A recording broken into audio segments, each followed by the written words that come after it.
Good morning, moms and dads, and welcome from a chilly Port Elizabeth. My name is Leisha, and I'm an agency owner in Sunridge Park. Now, you've definitely heard of short-term memory, and you've probably heard of long-term memory. But have you heard of the underdog of memories? Working memory. Now, working memory is the memory that you have or the memory that you use where you keep information in your mind just long enough to be able to manipulate it so that you can get context or understanding from it. So, for example, if I am reading a book or a chapter, I need to remember what happened in the previous page or in the previous chapter so that I have a context, I can pull understanding, and I can predict what's going to happen for the rest of the story. Or if I'm listening to instructions, especially if they're multi-level instructions, I need to be able to keep the information in my head long enough so that I can do the second step after the first step and remember all of the steps to complete the task. So that is going to be your working memory. And working memory has such an important role in how children deal with literacy and numeracy that we've decided to break it into two parts. Today we're going to have a chat about working memory and literacy, especially while they're reading. And in part 2, we are going to look at working memory and how that affects mathematical ability. All right, so today I want to focus on a very important aspect, and it's already been talked about, so I'm not going to go into it that much, but reading, the importance of reading with your child. But today I want to focus on how you can read so that you can engage them in the story and improve the working memory in the same step or in the same process. All right, first of all, you have your little storybook and it's ready for story time. And I want to give you a tip from a teacher as to how we engage children in stories in the classroom.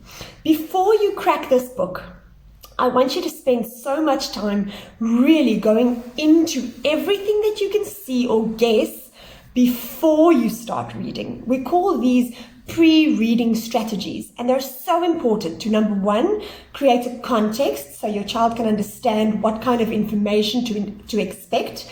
And secondly, it helps them to remember better because they're not guessing what's going on now, so they can be more interactive and more engaged with the story.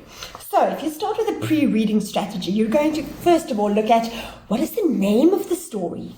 Okay. Ooh, look at the pictures. Aren't they pretty? What is that? Is that a claw? I wonder what the claw will do. Ooh, there's people in the picture. Do you think they're going to be the characters? What do you think is going to happen in the story? Turn the book around. Who do you think that is? Any kind of thing that you can do to engage them in the story is going to help to set that context. So that is what you want to do. That's my little tip before you start reading.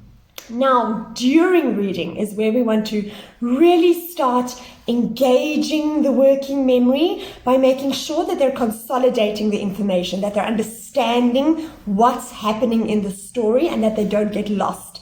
And you can help this by really getting them engaged while you're reading. So you're reading, and something interesting happens, but we don't know what the result is yet. Maybe someone slams the door, or someone sees a witch, or whatever happens in the story.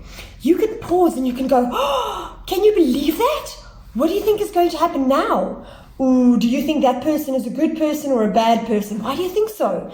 Help them engage and help them really get into it so that they can start predicting, because now they're using the information that they've already gathered, getting context clues to understand what's going on in the story and at the same time be able to predict what's going to happen.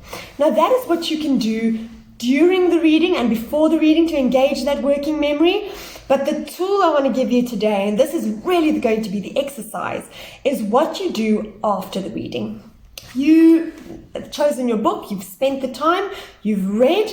Now you can choose, especially if they're very little, maybe 3 aspects, 3 topics. They can be characters, they can be animals, they can be things in the story. So let's say you did a princess fairy tale. You can choose princess, castle, and dragon, for example, but you choose the words, not the child. And then you can say, you start asking pointed questions. Now they need to, number one, keep the information in their head long enough to know what you're talking about, but you must not refer back to that list. And then you start asking questions. Of those three things, which one do you think is the biggest? Which one do you think is the scariest? Can you put those words in alphabetical order? Can you spell the last word backwards? So now they're keeping the information in their brain and they're manipulating it to get understanding and to do a task while they're remembering the information.